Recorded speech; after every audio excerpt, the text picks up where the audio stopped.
Thinking about selling your home by owner? Watch this first. One mistake selling your home by owner could cost you thousands of dollars, and most sellers, they don't even realize it until it's too late. And no, I'm not saying selling by owner can't work. Sometimes it absolutely does. But before you decide to put that sign in the yard and try to save money on commission, there are a few things you really need to think about first. Because selling a home today is a lot more than just posting it online and waiting for buyers to show up. You're dealing with pricing, marketing, negotiating, contracts, inspections, financing, deadlines, and even safety concerns. And later in this video, I'm going to talk about one of the biggest risks that many for sale by owners never think of until strangers start showing up at the house. So let's get into it. Now, let's be honest. The biggest reason people want to sell their home by owner is to save money. And honestly, I completely understand that. Your home is one of the biggest investments, and naturally, you want to keep as much money in your pocket as possible. Some people also like to have full control. You control the schedule, you control communication, you decide how the property is being shown and marketed, and in some situations, selling by owner really can work out great, especially if you already have a buyer lined up, you bought and sold homes before, or you're comfortable handling contracts and negotiations. So again, this video is not me saying for sale by owner never works. I just want people to understand what they're really taking on before they jump into it. One of the biggest mistakes I see is pricing. And honestly, pricing a home correctly is much harder than most people think it is. A lot of sellers rely heavily on online pricing estimates from the big real estate websites.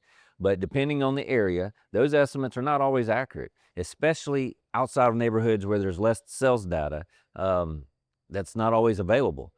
The AI only knows what data it can pull from. It doesn't know what upgrades you've done, what renovations are completed, the quality of work, the condition of the home, what improvements are happening nearby, or why buyers may value your property differently than other property nearby. It can't feel the home, it can't see the craftsmanship, it can't understand the emotional reaction buyers have when walking into the property. I've actually seen situations where an online estimate gave a seller a number way above the market value. They got excited, priced the house too high, and the home sat for months with barely any activity.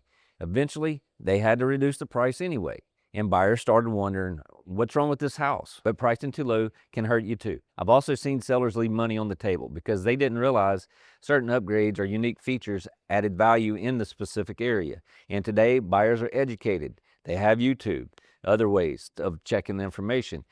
They're comparing your property against every other home online in seconds. So price and strategy matters more than ever. Here's another thing people underestimate is marketing.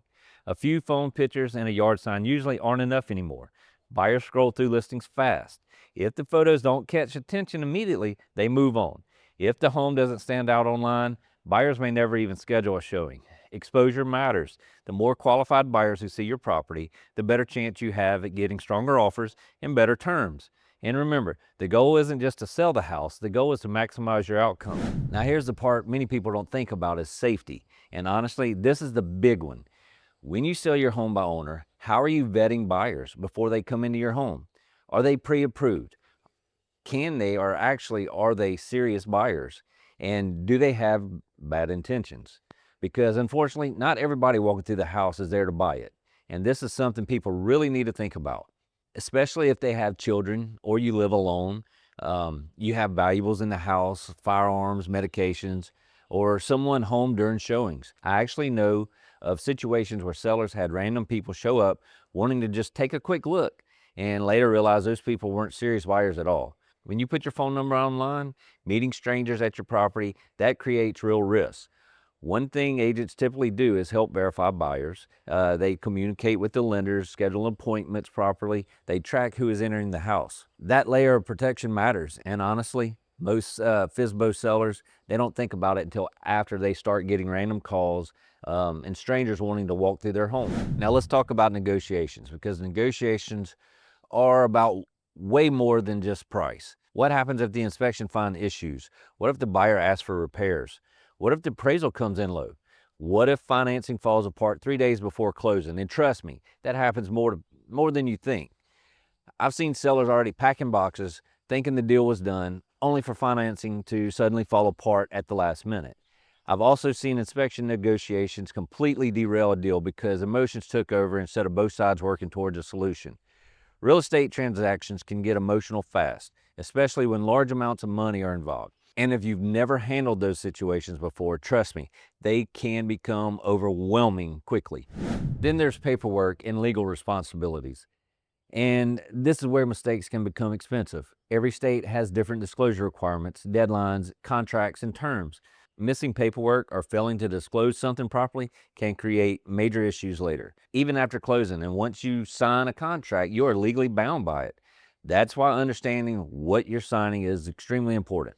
By the way, if we haven't met yet, my name is Travis Paige. I'm with Better Homes and Gardens Expect Realty here on the Mississippi Gulf Coast. I've spent years helping buyers and sellers through building new construction, through home inspections and real estate transactions. And I've seen both successful for sale by owner sales and situations where sellers got overwhelmed very quickly. Again, this video is not meant to scare anyone away from selling by owner. It's simply about helping people understand the risks, responsibilities, and the realities before jumping into it. So here's the real question. Can you sell your home by owner? Absolutely you can. But can you do it while protecting your time, money, safety, and legal interest? Because the goal isn't just getting the home sold. The goal is getting to the closing table with the best possible outcome.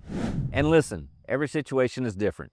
Some people sell by owner, have great experience. Others realize halfway through just how much work goes into pricing, the marketing, negotiations, the paperwork, inspections, the deadlines, managing the entire process.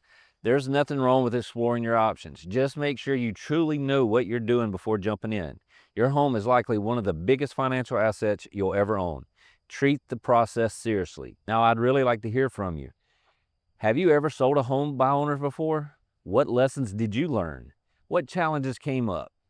Leave your experiences, good or bad, down in the comments below. It may help someone else avoid a costly mistake. And if this video's helped you in any way, please subscribe, share. I'm Travis Paige with Better Homes and Gardens Expect Realty, and I'll see you in the next video.